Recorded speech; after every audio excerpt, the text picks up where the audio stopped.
Nós já estamos aqui direto e literalmente no gramado do Entrerriense Futebol Clube, estádio Odair Gama. E tá tendo uma movimentação aqui da escolinha do Erivelto, do time do Entrerriense de futebol amador. Boa parte do elenco também está fazendo a sua preparação aqui. O Entrerriense está disputando o campeonato, a Copa Três Rios de futebol amador. E é isso que a gente de fato quer. O Entrerriense celebrando o futebol, a rapaziada aqui treinando, jogando, se dedicando. A gente não quer parque, a gente não quer circo aqui no gramado do Entrerriense, com todo respeito à arte, ao parquinho, ao circo, à diversão das crianças. Mas Entrerriense Futebol Clube é lugar de futebol. E falando em futebol, eu recebo aqui no quadro Fala Pro Peralta, estreante do quadro Fala Pro Peralta, Erivelto Moreira, o Eri, o rei da Ilha da Madeira, meu camarada, meu irmão. Grande Lucão. Obrigado por essa moral, Erivelto. Eri, vamos começar falando do futebol de Três Rios, o seu início, o início da sua carreira. E, cara, falar de futebol de Três Rios é falar de Erivelto. E falar do futebol do Erivelto é falar de Carlão, cara, seu pai. Quero saber a sua relação com seu pai, um cara que sempre te acompanhou na sua carreira desde o começo. Fala um pouquinho dessa relação com o futebol através do Carlão aí, Eri. Boa tarde, irmão. Boa tarde, Lucas. É um prazer enorme poder ser a estreia desse quadro maravilhoso. E espero contribuir. Já está contribuindo, para o sucesso desse novo quadro. Já contribuiu, já é sucesso antes da gente publicar. É verdade. Então, falar de futebol, o futebol se mistura com meu pai, né? Meu pai foi um grande incentivador meu. Meu pai, sempre incentivando. Me levou inúmeras vezes para o Rio de Janeiro para fazer teste no Fluminense, fazer teste no Flamengo. Assim, meu pai é uma pessoa muito importante. Foi uma pessoa muito importante e é uma pessoa muito importante na minha vida. E para minha carreira ele foi uma pessoa fundamental. Um cara que sempre acreditou. E quando eu recebo o convite para sair do Brasil com 18 anos, ele foi o primeiro a me apoiar. Novo, hein, cara? Primeiro a me apoiar e eu devo muito ao meu pai essa contribuição, essa né? Contribuição. Legal, cara. Se eu obtive sucesso na minha carreira, meu pai foi uma peça fundamental para mim.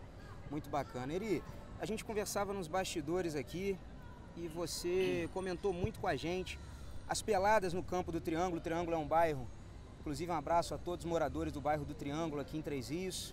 E você falou da construção, né, entre aspas, dos campinhos de pelada para vocês se divertirem ao longo da semana para bater aquela peladinha. Como é que foi essa história aí, Eri? Então, Lucão, aonde havia um espaço, a gente estava jogando bola, né?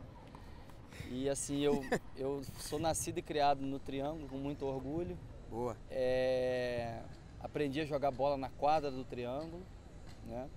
E o meu pai era presidente da escola de samba independente do Triângulo. Legal. Minha família fundadora da escola. Sempre viveu o carnaval e o futebol, né? A Exatamente. Raiz brasileira. Esses Moreiras são rabo. E aí ao lado do barracão da escola havia um espaço ao qual a gente construiu um campinho ali, né? Aquele campinho, aquele tradicional campinho, aquele campinho bem raiz mesmo, uma quadra com terrão batido? Terra batida, misturado com mato. Bom.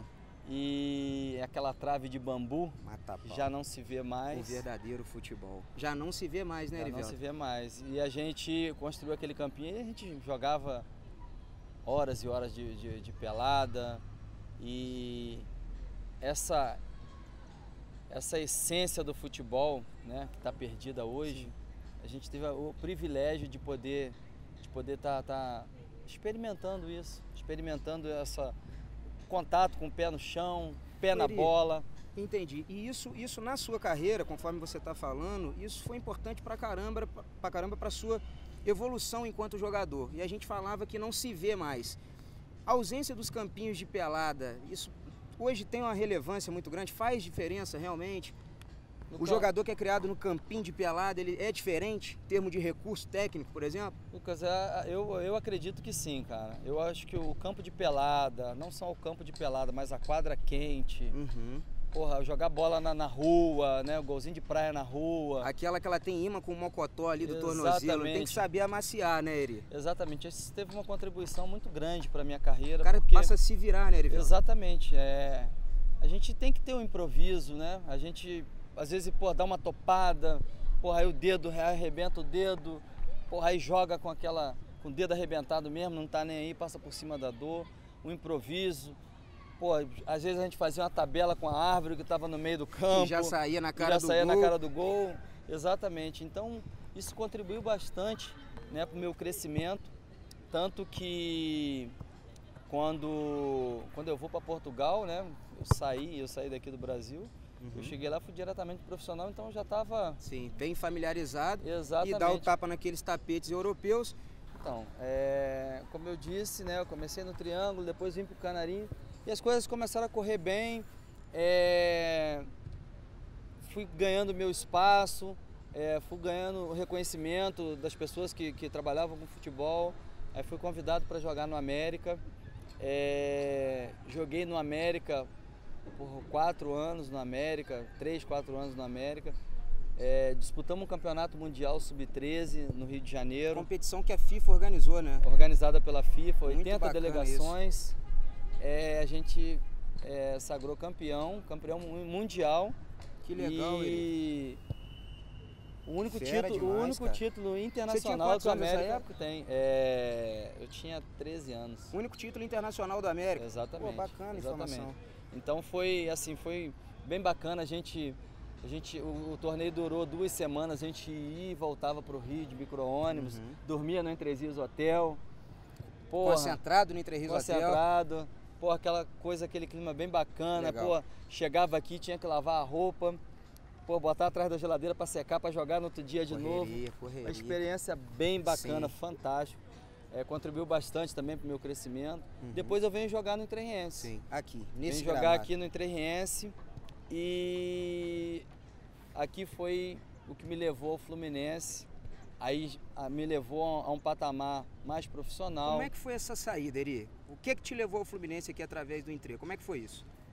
O Fluminense veio fazer uma partida aqui amistosa em dezembro. E dezembro de 89, se eu não me engano.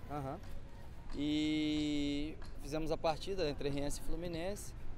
E no final da partida o treinador escolheu 3 meninos para poder... Cresceu o olho no nosso garoto aqui. Para poder fazer o teste, né? Aí foi escolhido, eu, Rochinha e o Leozinho. Sei.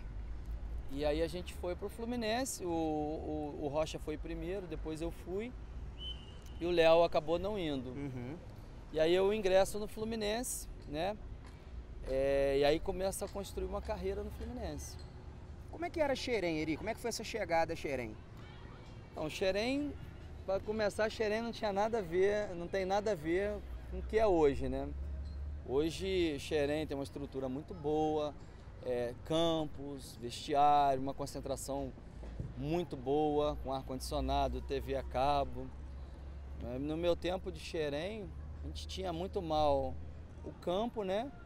E a gente tinha uma torneira para tomar o banho, né? Situação, hein, cara? Assim, o chuveiro era bem precário. Não havia essa preocupação com o investimento em categoria de base que se tem hoje, né? Não porque havia. De fato, o futuro do futebol, exatamente, né? Exatamente. Não havia uma... E moradia? E a gente morava em Laranjeiras. A gente saía de Laranjeiras, né? Pegava o ônibus do clube no clube, ia para Xerém treinar, né? E a gente voltava. Então não existia linha vermelha, era só Avenida Brasil, um engarrafamento louco. Todo dia, Eri?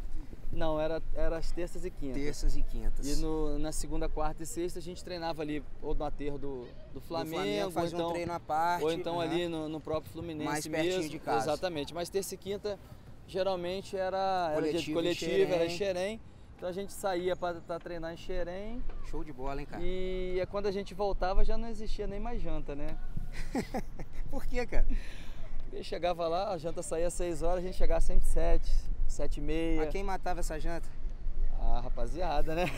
Quantos dentro da casa? Porra, eram 3 categorias, infantil, juvenil e júnior. Pra você ter ideia, Lucas, o meu quarto, que era o quarto mais aconchegante, tinha 13 pessoas. No seu quarto? 13 atletas. Não era na casa, não, era no seu quarto. No meu quarto tinha 13 atletas. Você tá de brincadeira, cara. Então já viu como é que era, né? E inúmeras vezes eu comi muito biscoito com água. Meu jantar foi muito biscoito de maisena com água. Foda, cara. Então, assim, Mas tudo isso contribuiu imenso para o meu crescimento. Para o seu processo de amadurecimento enquanto ser humano e atleta ao mesmo tempo, né, Eri? Exatamente. Hoje a gente vê uma facilidade muito grande. Os garotos cada vez mais novos ali tratados de uma forma muito, né? Vários exemplos nós já vimos e ainda vamos ver. Garotos como os que você coordena aqui, né, Eri? É verdade. 9, 12, 13, 15 anos, com contratos milionários, com pré-contratos milionários assinados. E você precisou passar por esse processo de maturação, não só enquanto ser humano, mas também como atleta, porque você queria realizar um sonho de ser jogador de futebol. E depois do Fluminense, como é que foi essa passagem por Xerém? Jogou na base do Fluminense. Depois teve o Vasco da Gama, um outro enorme, um grandioso clube do Rio de Janeiro, o Gigante da Colina.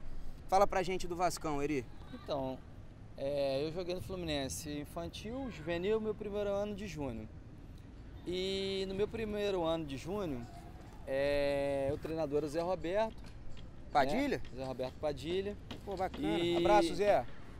E o preparador físico era o Neomar Cândido, né? Nosso Tatão. Abraço pra você também, Tatão. Tamo na rede. Mas e aí? E aí eu tive com eles, né, nesse primeiro ano de júnior.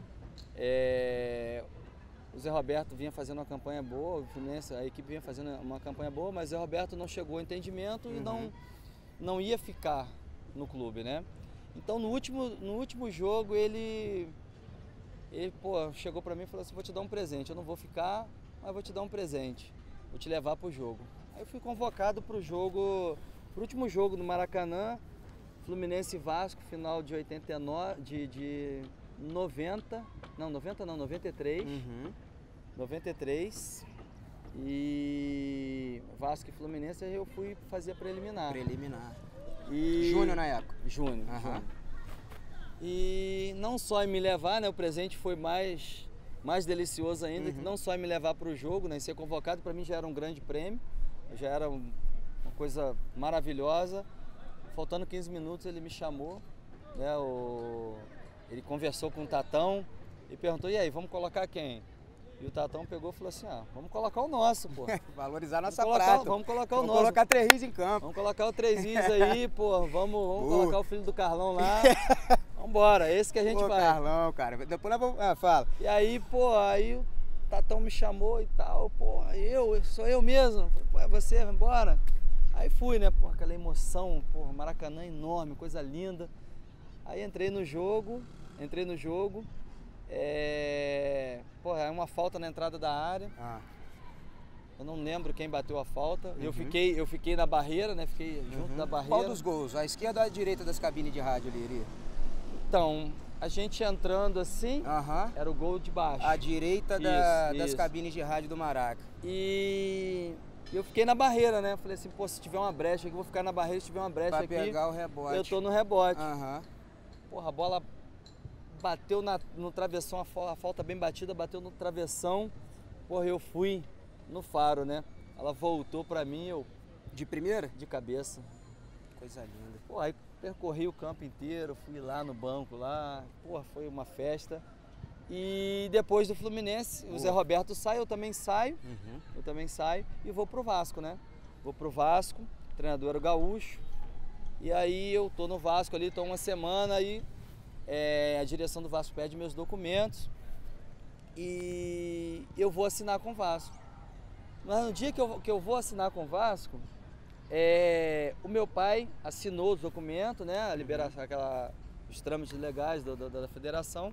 A assinatura do meu pai estava errada, tá? Não condizia com a assinatura da identidade. Então eu não pude ser inscrito. E nesse intervalo, o telefone toca aqui em 3 Rios, aliás, toca pro Gaúcho, o Carlinhos, que vinha ser meu treinador, foi meu treinador no Fluminense, estava em Portugal, né, junto com o Edinho, já tinha visto o meu jogo, inclusive esse gol do Maracanã, e perguntando se o Gaúcho não conhecia nenhum atacante, se não tinha nenhum atacante que poderia interessar e tal. E ele falou: tem o Erivelto aqui, que jogou no Fluminense, e aí foi fácil, né, aí o Carlinhos ligou para minha casa, e a gente já conversou e tal. Ele perguntou se eu queria fazer um teste, se eu queria ir para Portugal, jogar no time que ele estava e tal, ia jogar no Júnior ainda. E eu falei de primeira, né? Não deixei nem cair a bola, falei, pô, tô dentro. Agora. Tô dentro. E aí a gente dá o pontapé para fazer uma carreira internacional, fora do Brasil e com apenas 18 anos, né, Lucas? Sim. E aí esse pontapé para a carreira internacional também já começou com dificuldade. Eu quero que você fale para a galera que acompanha na rede o perrengue do aeroporto e a farpela que tinha dentro da carteira. Fala com a gente. Tem gente que não vai acreditar, mas fala com a gente isso aí, Eri. Então, hoje você pega um país ou uma cidade, você coloca na internet você resolve aqui e tudo pelo celular. É verdade, irmão. Aí eu aceitei logo de início, claro, vou e tal, aí vai correr atrás de documento, passaporte, aquela coisa toda. E vai embora, o barco vai seguindo. Eu tinha apenas um nome, né? Ele falou, ó, quando você chegar aqui em Portugal, você fala que vem passar férias, né? Que vai para casa de um amigo, né? Um amigo de nome chamado Arnaldo Carvalho e tal. E eu grande Arnaldo Carvalho. Eu super empolgado com aquela história toda, vou para Portugal e tal, aquela coisa toda. Cara, eu sempre, sou de família simples, né, cara? Então, assim, não tinha muito acesso, não tinha muitas coisas também, né? Sim. Juntei logo uma malinha pequenininha assim, a bolsinha. Pra dar conta disso tudo. Exatamente, aí umas 2 calças, umas 2 camisas. Sim, só pra desembarcar. Um casaquinho de e leve, vambora, né? É isso. Vambora. E o meu tio tinha me dado $1, né? Que era pra dar sorte. Aquele da superstição, né? Aquele da superstição pra dar sorte. Eu tinha colocado na carteira. E a minha avó me deu um presente, falou, meu filho, ó, minha avó não tem muita coisa não, mas vai te dar um dinheirinho, e me deu 5.000 cruzeiros, que era aquela nota que tinha um gaúcho. E eu coloquei dentro da carteira e fui todo contente pro aeroporto e tal, aquela animação, aquela empolgação toda, felicidade. Meu pai, super empolgado, a minha mãe mais apreensiva. Normal, a mãe fica sempre mais preocupada, Dona Letícia também ficaria. E fomos embora pro aeroporto. Aí entrei no avião, primeira viagem, né? Nunca tinha andado de avião. Eita, que emoção. Aí a gente vai, né? Vai só seguindo o barco, né? Seguindo o barco. Determinado, depois dos perrengues que já tinha passado no Brasil. Não sabia nem como se comportar dentro do avião. Eu só olhava pro lado, o que fazia, eu fazia também. Viajou sozinho, Eri? Sozinho, sozinho. E lá tava esperando o nosso amigo, primo lá de final de férias. De férias, Arnaldo Carvalho. Arnaldo Carvalho. Pois bem, cheguei em Lisboa, né? 7 horas da manhã. Apresentei o passaporte e tal. O serviço de fronteira me perguntou, o que você veio fazer em Portugal? Eu falei, eu vim passar férias. Naquela simplicidade minha, garoto do interior com 18 anos. Sinceridade, né, cara? Além de tudo, sinceridade, né? Do interior. Fez o que pediram pra você fazer, cara. Eu vim passar férias na casa do Arnaldo Carvalho. Tudo bem, e o Arnaldo Carvalho faz o quê? Eu também, mais sincero ainda, falei, não sei, ele é amigo do meu pai, me convidou para passar férias e eu tô aqui, vim passar férias. Justo. Aí o policial falou assim, então você encosta aqui porque você vai ficar preso. Aí me deu um desespero, né, aí eu fiquei, né, assim, sem saída, comecei a chorar e tal. Atenção, fiquei né, preso numa sala, sala e tal. E aí fiquei algumas horas na sala, depois eu saí, eu podia ficar só no aeroporto, né? Então comecei a andar para um lado, andar para o outro e tal, fiquei mais calmo. E aí comecei a pensar, falei, tinha ligado para meus pais, né? Ligado pro meu pai, assim que eu fui para a sala, eu tive direito a uma ligação. Falei, pai, tô preso aqui e tal. Era 4 horas da manhã no Brasil aqui. Imagina a cabeça do meu pai e da minha mãe aqui. Cara, sem a informação que a gente conversava agora há pouco. Exatamente. E aí fui, né? Assim, sempre muito curioso, né? Comecei a andar no aeroporto, anda pra cá, anda pra lá. E aí eu lembrei que eu tinha o nome do Arnaldo Carvalho e tinha um número de telefone. Certíssimo. Cheguei na casa de câmbio, olhei pra casa de câmbio, olhei na moeda brasileira, tava zerado, não valia nada. Aí eu falei, cara, e agora? Olhei para o dólar, 163 escudos, né, que era o dinheiro na época de Portugal. Aí eu falei assim, vou trocar. Troquei, 163 escudos. Aí comecei a ver os telefones, perguntei, como faz para telefonar? Faz assim, coloca a moeda e tal, não sei o que, papapá. Eu liguei pro número, aí atendeu um brasileiro, Rodrigo Costa, jogou no Grêmio, no Palmeiras. Sim. E falou, ó, pô, sou o Rodrigo e tal, pô, tô aqui. Pô, mas infelizmente hoje é eleição aqui na ilha, pô, dificilmente vou achar alguém, mas eu vou fazer os contatos aqui e fica calmo. E aí, pô, fiquei mais tranquilo, né? Falei, pô, agora já cada vez mais, agora já as pessoas vão saber que eu estou aqui, não vou ser deportado assim. Perfeito, de qualquer jeito. Perfeito. E aí fiquei lá, né? Só que a fome começou a apertar, né, Lucas? Imagino, cara. A fome começou, já era 4 horas da tarde, eu tava com uma fome. Nossa senhora, desembarcou 7 da manhã, 4 horas da tarde eu tava com uma fome. Aí vou passando assim, aí tinha assim uns 4, 5 africanos de Guiné-Bissau, não esqueço nunca mais. Eu olhei para eles assim, eles estavam comendo um frango com a mão, ali no cantinho do aeroporto. Aí eu passei, olhei assim, aí eles fizeram assim, quer? Aí eu... Mas é lógico. Quero. Desde antes, né? Quero, desde o embarque aqui naquela larica. Foi pra dentro do ramo. Aí eu fui ali, juntei ali com franguinho dos africanos, mata-pau. Com o pessoal de Guiné-Bissau. Aí comi ali e tal. Aí eles foram embora, cara. Foi assim, foi uma experiência assim bacana, cara. De solidariedade, né? Assim, pô, eles não me conheciam, né? E simplesmente estenderam a mão. Pô, quer? Viu que eu tava com fome, falou, quer? E depois de ir embora, ainda me deram as moedinhas ainda. A moedinha que tanto que eu troquei, as moedinhas que eu troquei com dólar, eles me deram as moedas para poder telefonar e comprar alguma coisa, uma bala, alguma coisa assim. Legal. Assim, e aí fiquei até no outro dia, né? Isso era num domingo, cheguei num domingo, 7 horas da manhã, e fui realmente viajar para Madeira na segunda-feira, 7 horas da noite. Então fiquei 32 horas preso. Nossa Senhora. Sozinho, preso. E enfim, chego na Madeira, enfim eu conheço nosso amigo, o Arnaldo Carvalho. Das férias, Arnaldo Carvalho. Te recepcionou bem ele? Ótimo, ótimo. Arnaldo Carvalho, pô, é um amigo que eu tenho até hoje. Legal. Arnaldo Carvalho, afinal de contas, era o treinador da equipe de júnior. Pô, que interessante. Ficamos amigos, assim, aí eu tive uma adaptação assim bacana, tinha muitos brasileiros no Marítimo. De início assim foi difícil, o clima, né? Adaptação sempre muito difícil, né, Ari? Porque às vezes vem jogadores do exterior para cá ou brasileiros que saem daqui para jogar no futebol exterior e não tem tanto sucesso.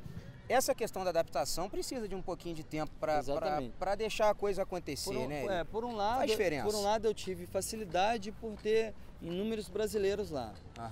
Agora, por outro lado, né, o clima era um frio, eu não tinha roupa de frio. Apesar do idioma ser bem semelhante, tinha um pouco de dificuldade, entendeu? Então, assim, foi aos poucos, mas eu fiquei muito bem à vontade, porque tinha uns brasileiros, fiquei muito bem à vontade. E quando eu caio dentro do campo, e quando eu entro no campo, eu estava muito mais à vontade, porque eu já tinha a experiência lá de trás, do campinho de pelada. Já tinha bagagem. De jogar com os adultos, eu sempre joguei com uns mais velhos, entendeu? Eu com 10 anos jogava com um menino, com um jovem de 17, 18 anos, então para mim aquilo era uma coisa muito normal. Sim. Você se familiarizou muito rápido com Exatamente. aquele ambiente ali. Eu não tinha jogado, eu não tinha sequer treinado no profissional no Fluminense, e chego lá, eu já vou direto pro profissional. E aí eu treinava no profissional, jogava no júnior. De princípio, houve um problema na minha documentação, meu nome veio errado, então eu teria que voltar. E aí, sabe, foi um momento bem apreensivo que eu... Porque aí você se viu na possibilidade iminente de fato ter que voltar para o Brasil. De ter que voltar. Viu o sonho, né, ali comprometido. Exatamente. E nisso, né, chegou o Paulo Autuori para assumir a equipe do Marítimo. Paulo Autuori, hoje diretor de futebol do Fluminense, né, Eri? Isso, e o Paulo foi, assim, de grande importância. Ele Boca boa, gente boa, bom de resenha. Gente boa, Fera. parceiro, paizão. Paizão. Melhor treinador que você já teve? Com certeza. Quer deixar um recado pro Paulo? Deixa aí, o microfone tá aberto, a câmera tá ali, deixa um recadinho para ele. Paulo, assim, grande parte do que eu sou como atleta e como homem, eu devo muito ao Paulo Autuori. Foi um cara que teve um grande papel na minha vida, assim, me orientou super bem. Foi um cara que me deu a mão mesmo, cara, quando eu mais precisei, assim, profissionalmente, né? E é uma pessoa que eu tenho um carinho enorme, eu sempre falo com ele. Um cara que eu tenho um carinho... Uma gratidão muito grande, muito né? grande, muito grande. Paulo foi tudo pra mim. O futebol, às vezes, depara a gente com determinados personagens que realmente marcam a nossa memória, né, Eri? E essa moral que o Paulo te deu, ela foi dentro e fora das quatro linhas? Dentro e fora. Te lançou? Dentro e fora. Ele chega, né? O primeiro contato que eu tenho com o Paulo, eu tô sentado assim, perto da rouparia, e ele vem andando assim, caminhando e fala bom dia e tal. Aí falou, você que é o Erivelto? Eu falei, sou eu. Aí ele falou assim, eu já tô sabendo da sua situação, fica tranquilo que eu vou te ajudar. Vou resolver o seu problema. Era a questão da documentação. A questão da minha permanência, que eu acabei por não poder jogar. Entendi. Mas ele falou, eu vou resolver. Aí ele passou depois na casa onde eu ficava, lá na Madeira, né, a casa do Marítimo, né, dos atletas. Passou lá, deixou um dinheirinho pra mim lá, falou assim, aqui, tá aqui pra você tomar um sorvete, dar um passeio no centro. Uma tranquilidadezinha financeira, né? Fica tranquilo que eu vou resolver. Porra, bacana, cara. E depois ele me lança num jogo amistoso, né? A equipe do Stuttgart, que o Dunga jogava, tava fazendo a pré-temporada, né? Porque na Alemanha, nesse período de janeiro, fica inviável, né? O futebol. Pelo frio, né? E eles estavam fazendo essa preparação lá, me colocou 15 minutos, e aí eu joguei bem pra caramba e tal, aí o clube me ofereceu um contrato de 2 anos e meio, e aí eu estreiei e tal com o Paulo, estreiei profissionalmente 19 de dezembro de 1994, aos 19 anos, na equipe principal do Marítimo. Me sagrei campeão de júnior na Madeira. Pô, foi uma experiência assim fantástica. E o Paulo antes de ir embora em 95, antes dele vir em Botafogo e ser campeão brasileiro. 95 Botafogo de Túlio Maravilha. Ele me chamou na casa dele, falou, pô, vamos almoçar lá em casa, que eu quero conversar com você. E falou pra mim, acho que até de primeira mão, ele falou, eu vou embora, não vou ficar mais no Marítimo, vou pro Botafogo e tal. Aí você tomar cuidado com isso, com aquilo e tal, não sei o que. Me orientou bem e foi embora. Entendeu? Então entendi. E Eri, a gente conversava nos bastidores aqui, Cacá Moura também tá dando um suporte pra gente aqui nos bastidores junto com a nossa produção. A gente comentava que você fez o que o CR7 não fez. Classificou um time da Madeira para a UEFA Champions League. Fala disso pra gente, cara. Pois é, né? Que grande responsabilidade, né? Pô, CR7 deve ter se inspirado muito no futebol desse cara, que devia ser pequenininho lá na Madeira, na época que o Erivelto... E outra coisa, eu quero que você fale disso, e eu quero que você fale que se você tiver que voltar em Portugal hoje, se o torcedor do Porto ainda tem uma certa preocupação com você, irmão. Então, trauma. O Cristiano Ronaldo, cara, na época era menino mesmo, a diferença nossa é de 10 anos, então eu com 20, ele tinha 10, eu sempre brinco com os meninos aqui na escolinha, falo, pô, o Cristiano Ronaldo pediu muito autógrafo meu, pô. Ele, por quê? Eu falei, pô, eu tinha 20, ele tinha 10, pô, me pediu autógrafo. Com essa qualidade de bicicleta que você tinha, eu acredito que essa última bike que ele meteu aí pode ter sido inspirado em Eri, mas fala aí. Ah, que isso.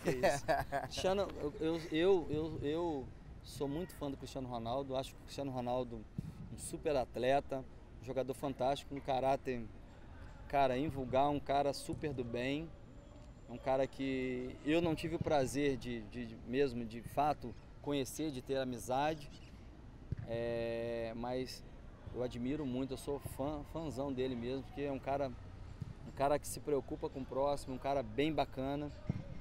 E voltando lá atrás do que você me perguntou, isso Lu, aí, a classificação. A classificação para a UEFA, né? A gente, para você ver, né? O Porto sempre no meu caminho e eu sempre no caminho do Porto. Meu primeiro gol como profissional foi contra o Porto, né? E o gol que classificou o Marítimo para a Copa da UEFA, né? Que agora é a Liga Europa. Liga Europa. Foi meu também contra o Porto. Carrasco. Um jogo propriamente dito, impróprio para cardíacos, né? Imagino. Tem uma matéria falando desse jogo que o narrador fala isso, né? Fala isso. Bacana, impróprio, a transmissão ali no impróprio para cardíacos. Legal, cara. A gente começa o jogo, eu estava no banco nesse jogo, último jogo do campeonato. A gente jogava pela vitória.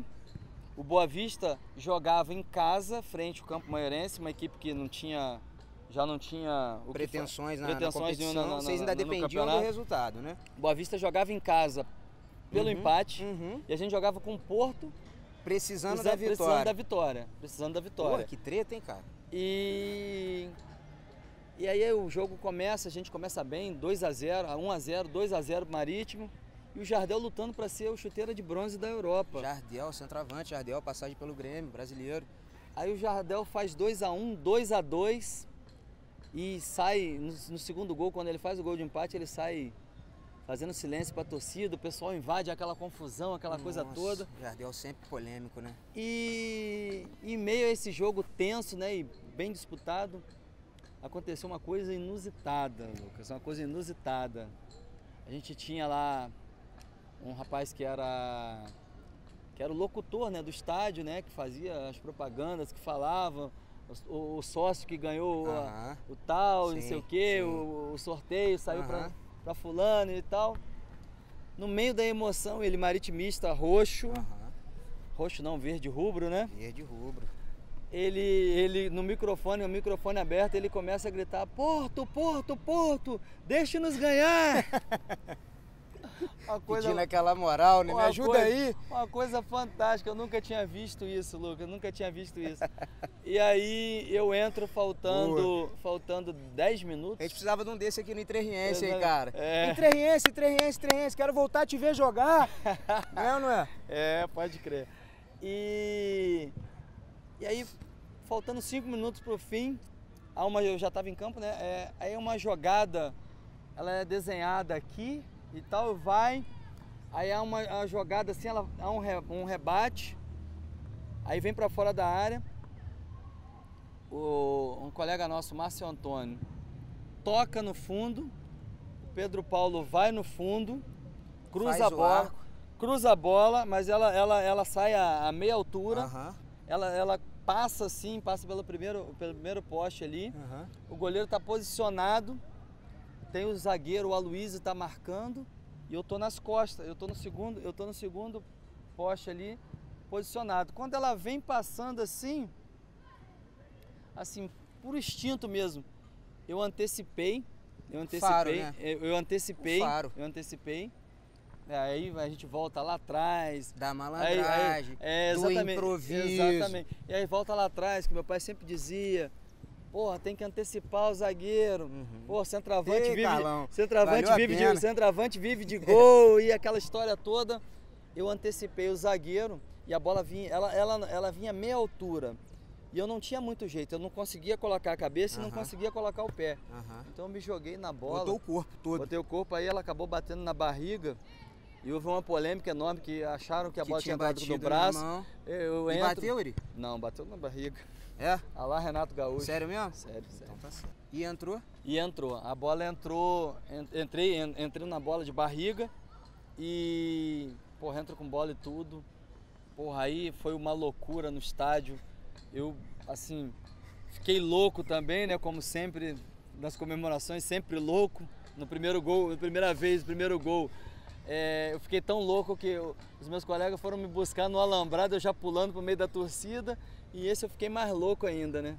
Uma classificação, faltando 5 minutos pro fim, gol de barriga, aí eu saio correndo de lá, venho correndo, havia uma pista de atletismo em volta do corpo, eu saio chutando a pista e tal, e aquela coisa, tiro a camisa antes, né? Começa a rodar a camisa, e chega na pista, eu jogo a camisa pra cima e chuto, e aquela coisa toda, sabe, foi uma festa enorme.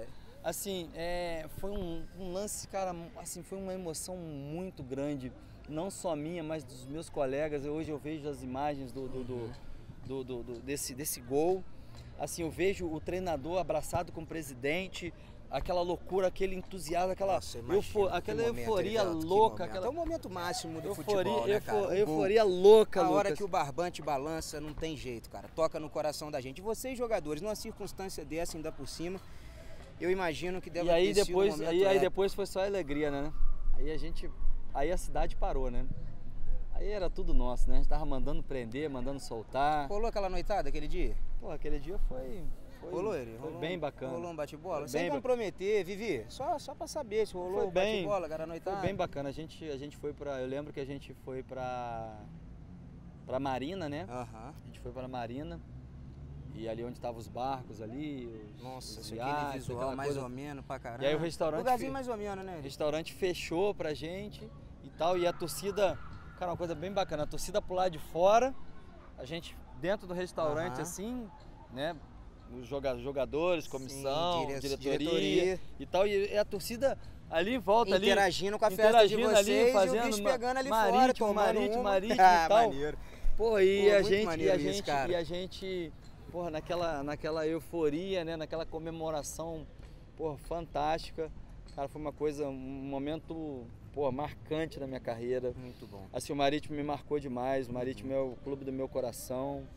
Foram quantos anos de Marítimo no total, Eri? 6 anos e meio. Sim. 6 anos e meio, pô, de muita alegria, cara. No Brasil, o seu clube de coração, o Flamengo. Na gringa, o Marítimo? É, com certeza. O Marítimo, pra mim, é o meu clube de coração. Assim, eu respeito todos os outros clubes que eu joguei, tenho carinho por todos. Mas o Marítimo me marcou muito, cara. O Marítimo, até hoje, cara, até hoje eu acompanho o Marítimo, até hoje. Inclusive faz 20 anos do gol de barriga. É verdade. Esse ano faz 20 bacana, anos. Cara, já falei outro dia, liguei lá pro meu amigo, pro Zeca lá, falei, pô, e aí, não vai ter uma festa não? Não vai ter uma festa não? Justo, pô, vamos comemorar. Muito justo. Comemorar os 20 anos da classificação. E tal, assim, eu tenho um carinho muito grande pela Madeira, pelas pessoas da Madeira. E o Zeca, cara, foi o melhor parceiro ali do campo mesmo, do dia a dia, da convivência, de todos os jogadores que já passaram pela sua carreira, dos parceiros de resenha, que tem uns caras que são meio traíra, né, Eri? O futebol tem muita trairagem, né, Lu? Pô, muita trairagem. Isso que eu tô te falando, e o Zeca é um cara que você sempre falou comigo. Pô, o Zeca já teve aqui em Três Rios, galera, inclusive, já teve aqui junto com o Erivelto, já bateu pelada nos campos de pelada aqui lá no Jones, né, aquela vez, bateu uma peladinha com a gente lá. Fala dessa amizade com o Zeca pra gente, Eri. Então, um cara diferente? Pô, o Zeca cara, é o irmão homem que eu não tive, né? O Zeca, a gente tem uma química muito boa, a gente se combina pra caramba. Pô, que pô, a gente se conhecia, né, no olhar, a gente sabia o que queria falar, se podia falar, se não podia falar. A gente no olhar, a gente já se entendia, sabia o que podia. Porra, era sempre incentivador também, quando a gente tava se arrastando em campo, que a gente, porra, final de jogo, a gente já morto, olhava um pro outro e o Zeca dando mordida ali atrás, volante, né? Volante, pô. Pegador? Pegador pra caramba. Então, pô, a gente sempre incentivando um ao outro, pô, vamos lá mais um pouquinho. Cara, o Zeca, pô, foi um irmãozão, o Zeca é um irmão, assim, até hoje, né, a gente se fala, a gente, pô, conversa, a gente troca bastante ideia e, cara, é um cara fantástico, de um coração muito grande. Assim, eu tenho muitas saudades do Zeca. O Zeca, porra, parceirão mesmo. Muito legal. Eri, vamos continuar o tour pela Europa então. Então, Lucas, depois do Marítimo eu não cheguei a acordo, né, com a direção, não cheguei a acordo na renovação de contrato. O clube queria, mas eu também queria uma valorização. Então, eu acho que faltou um pouco de não sei se digo maturidade ou mesmo uma pessoa para orientar. Hoje Sim. A gente tem empresário de futebol para poder gerir a sua carreira. Com certeza. Você só se preocupar em jogar o futebol. Preocupar só em jogar. E cuidar da sua vida pessoal ali. Eu desde muito novo sempre tive que jogar futebol, cuidar da minha carreira, cuidar dos meus contratos, cuidar da minha família. Resolver os seus perrengues. Entendeu? Então assim, eu acho que faltou essa pessoa para me orientar melhor. Então eu não chego a acordo com o Marítimo eu saio, e nessa saída eu assino com um empresário famoso na época, José Veiga, que era empresário do Figo. Nossa, só monstro. João Pinto, Vitor Bahia. Rapaziada da seleção de Portugal, né? Que na época era o top dos empresários e tal. Eu assino com ele também, foi uma coisa muito rápida, muito curta também. Eu vou para uma equipe chamada União de Leiria, que seria, na verdade, União de Leiria seria um passaporte, um trampolim. Sim, a ponte, né? Para eu poder ir para a Itália, né? Que a gente estava acordado que eu faria 6 meses no União de Leiria e que depois eu iria para a Itália. Para jogar o caute. E acabou não acontecendo. O empresário, o Veiga e o presidente do Leiria tiveram uns atritos e tal. Então, assim, eu no meio dessa confusão ainda me vi prejudicado. E aí entra o Autuori outra vez na minha vida. Ele estava no Cruzeiro, eu liguei, Paulo, pô, tô precisando de uma ajuda, tô aqui assim, sabe, não jogo e tal. Ele falou, Erivelto, se você for livre, eu te trago pro Cruzeiro. E aí eu, na hora, né, resolvi minha situação lá no Leiria, rescindi o contrato. Só que o Leiria tinha uma dívida na FIFA e não podia transferir ninguém. Entendi. Então, te viabilizaria de jogar. Então eu vim pro Cruzeiro, quando estava tudo certo, aquela coisa toda. E fiquei 2 meses no Cruzeiro sem poder jogar, né? Então cara, sabe quando você ganha um presente e você não consegue abrir o presente? Entendi. Você vê aquele embrulho maravilhoso ali, mas você não sabe o que tem dentro. Exatamente, você não consegue se apossar pro jogador deve ser... daquele presente, né? Tanto que em 2000, depois da saída do Paulo, quem vem é o Filipão, é campeão da Copa do Brasil. Sim. Depois vai de Sorin, né, no Cruzeiro. Exatamente, a gente tinha uma equipe maravilhosa, o Cruzeiro. Então, e depois o Filipão vai para a seleção. E aí fica aquela pergunta assim, pô, será que eu teria ido mais longe? Será que... Se eu tivesse tido a oportunidade no Cruzeiro, a saída do Paulo, a chegada do Filipão, a ida do Filipão à seleção. Exatamente, assim, eu convivi com isso um bom tempo, assim, pô, cara, eu tive com a oportunidade na mão, não foi culpa minha, eu tive que voltar, entendeu? Entendi. E aí eu volto para Portugal, só podia jogar em Portugal. Aí eu joguei no Vitória de Setúbal, depois eu assinei com o Nacional da Madeira, que era o rival do Marítimo, né? Sim. Aí joguei 1 ano no Nacional da Madeira. Ambos times da ilha. E depois eu vou para a Inglaterra, 2001. 2001, 2002, na época 2001, 2002, se eu não me engano. Vou para a Inglaterra e aí, pô, país maravilhoso, um futebol maravilhoso. Sim, gosto muito do inglês também, cara. E chego lá chego no clube, né? Primeiro treino. Já no primeiro treino, eu lembro aqui do Colégio de Três Rios. Por quê? Lembro do Colégio de Três Rios.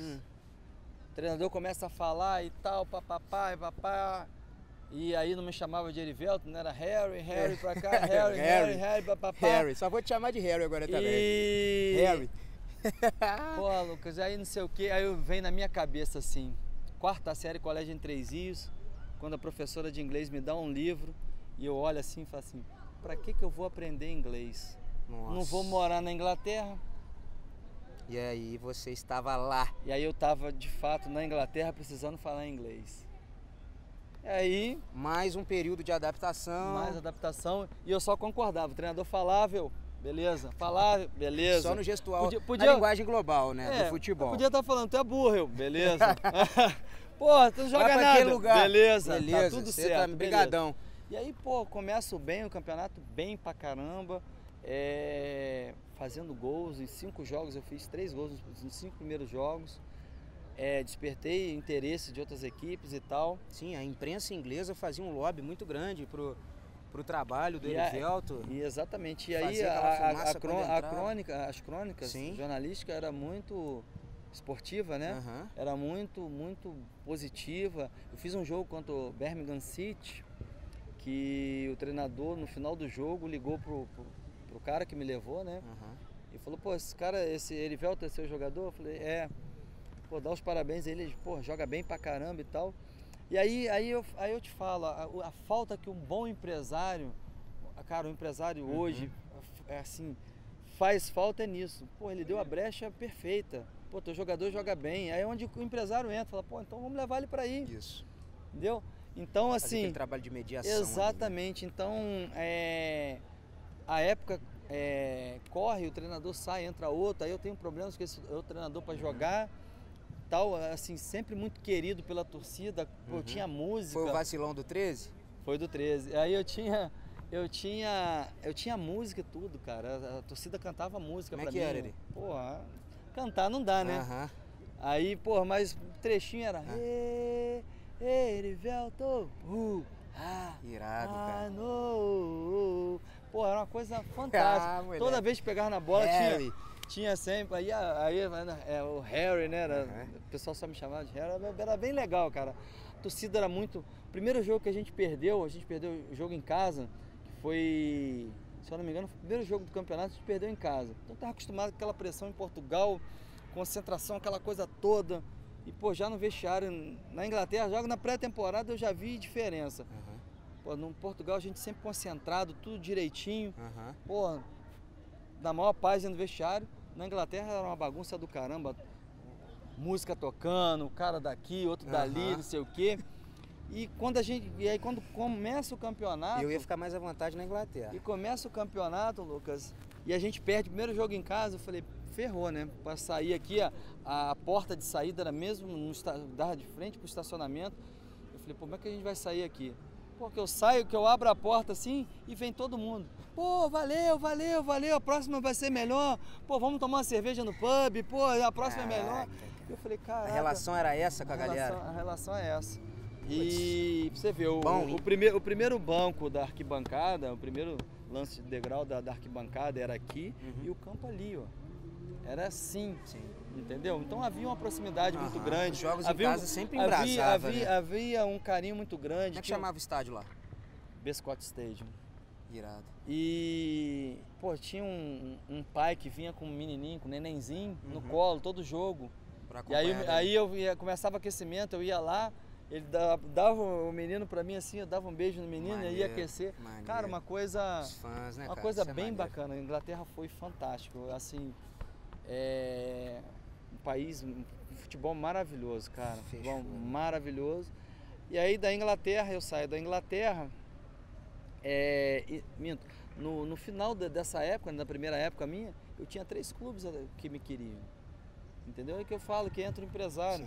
Eu tinha pra 3. Resolver isso Eu não estava satisfeito porque não havia entendimento com o novo treinador e tal.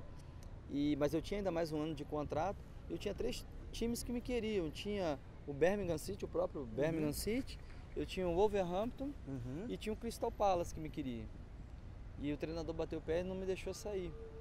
Entendeu? Não me deixou sair. E para depois, 6 meses depois, me liberar. Aí eu vou para a Grécia, faço 6 meses na Grécia também.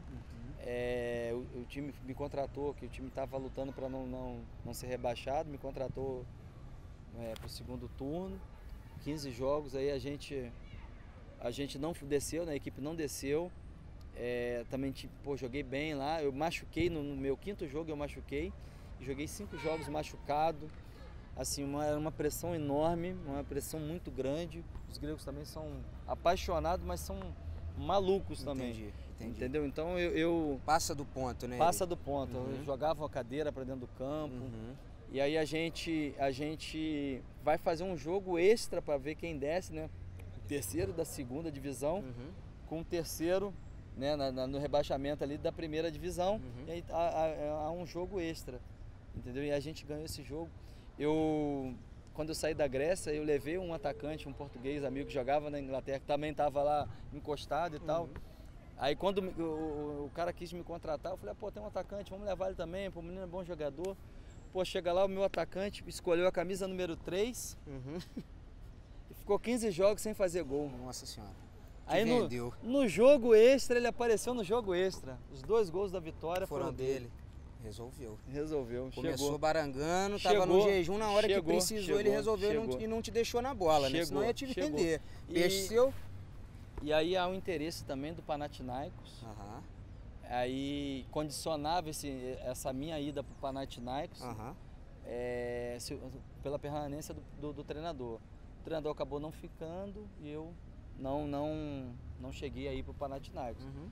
E depois vim pra cá, aí é o nascimento da Luísa. Entendi, grande Lulu. Aí eu fico aqui. Eu queria ficar alguns dias, acabei ficando 1 ano e meio, saí do cenário do futebol, aí depois volto para a Inglaterra depois de 1 ano e meio, jogo no Wolves novamente 1 mês, depois há um interesse de um clube da Coreia que está fazendo uma pré-temporada na Austrália, então eu vou da Inglaterra para a Austrália, entro nesse clube coreano, fico 2 meses, me machuco, tenho que voltar novamente para o Brasil, aí vou para o América de Natal, em 2005, jogar a Série C pelo América de Natal, subo com o América de Natal para a Série B, depois volto ao Rio Grande do Norte para jogar no Potiguar de Mossoró, depois joguei no Baraunas, aí fiz um rodeio por aqui, joguei no Tupinambás, Juiz de Fora, aí já estava mesmo caminhando para o fim da carreira e termino a minha carreira em Lusiânia, em 2010, jogando pelo Lusiânia, com 35 anos, eu ainda, fisicamente ainda eu era capaz, mas mentalmente eu já tinha... O desgaste muito grande? Desgaste emocional, porque depois que eu saio da Grécia e fico esse 1 ano e meio, que eu fico, na verdade eu fico fora da vitrine, eu não consegui mais um clube de nível bacana, entendeu? Então isso foi muito desgastante, eu jogava um semestre num clube, depois jogava no outro, entendeu? Não tinha uma sequência, então isso foi, assim, eu costumo dizer que a minha carreira, ela realmente não acabou aos 35 anos, a minha carreira acabou aos 28 anos, quando a Luísa nasce e eu decido não voltar, quando eu vou pro dia do nascimento, do parto da Luísa, eu vou com as malas, que eu tinha um compromisso de ir para a Alemanha, né, para ver a Luísa nascer e entrar no avião e ir para a Alemanha. A hora que a Luísa nasceu, não tive coragem mais, liguei e falei, esquece que eu não vou mais. E aí, dedicação total para a família? Aí, assim, eu fiquei... Que nisso você faz e faz com maestria, faz com a família o que fazia dentro de campo, Eri, e você me deu um gancho muito bacana. E aí, Eri, você foi se dedicar à sua família, muito justo. Isso você faz com brilhantismo.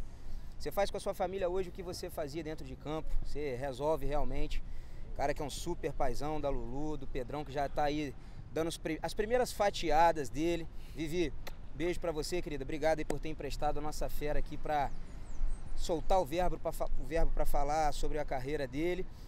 E aí, Erivelto, você toma essa decisão, sai dos gramados, mas os gramados jamais sairão de você. Nós estamos aqui, inclusive, lembrando, direto do gramado do Odair Gama, onde o Erivelto hoje toca a sua escolinha H10 com a garotada aqui. A gente pode ver a molecada aqui ao fundo, terminando o treinamento deles. Também o Erivelto, que hoje é treinador do Entrerriense Futebol Clube na Copa 3 Rios de Futebol Amador. Eri, queria que você falasse um pouco aí, tanto da escolinha quanto do torneio amador da cidade. Você, enquanto técnico, estreou vencendo por 4-1 o projeto Léo Moura. E muito obrigado, meu camarada, por essa resenha, por essa aula de humanismo que você deu para mim. Show. E para a galera que está sempre conectada na rede RJ.